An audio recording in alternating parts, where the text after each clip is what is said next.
কি করিলে বলো, পাইব তোমারে রাখিব আখিতে আখিতে।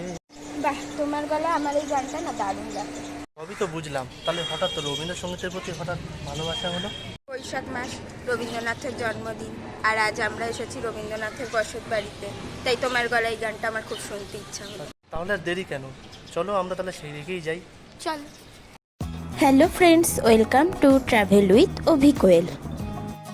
সামনেই রবীন্দ্রনাথ ঠাকুরের জন্মদিন, তাই আমরা এক রবিবার চলে গেছিলাম রবীন্দ্রনাথের কলকাতার জোড়াসাঁকোর বসত বাড়িতে। চলুন সেই ভিডিওই আজকে আপনাদের সাথে শেয়ার করে নিই। আমরা রবীন্দ্রনাথের বসত বাড়িতে যাওয়ার জন্য দমদম মেট্রো স্টেশন থেকে মেট্রো ধরে নেমেছিলাম গিরিশ পার্ক মেট্রো স্টেশনে।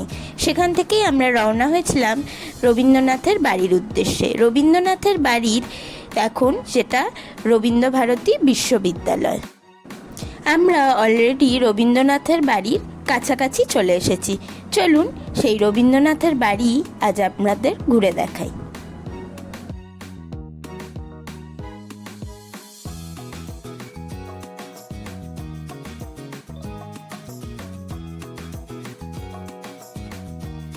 রবীন্দ্রনাথের বাড়িতে ঢুকতে গেলে আমাদের 50 টাকা করে এক একজনের টিকিট কাটতে লাগবে।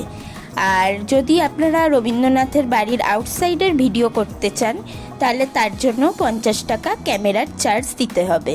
আর ভেতরের কোনো ভিডিওই বা ফটো তোলা যায় না, সেই ভিডিও বা ফটো করার জন্য চার্জ দিলেও সেটা সম্ভব না করা। রবীন্দ্রনাথের বাড়ির ভিতরের এই দালানটাতেই আগে দুর্গাপুজো করা হতো। চলুন সেটাই দেখে নিই আমরা। এই জায়গাটায় দুর্গাপুজো করা হতো। ভেতরের কোনো ভিডিও তো আমরা করতে পারিনি, তাই বাইরেরই ভিডিও আপনাদের সাথে শেয়ার করছি।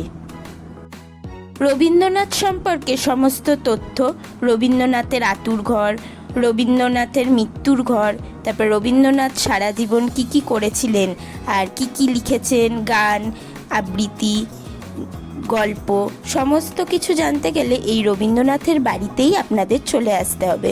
সমস্ত কিছু ডিটেলসে তো এখানে শেয়ার করা সম্ভব নয়। রবীন্দ্রনাথের এই বসত বাড়ি খোলে সকাল 10:30টার সময় আর বন্ধ হয় বিকেল 4:30-5টার সময়।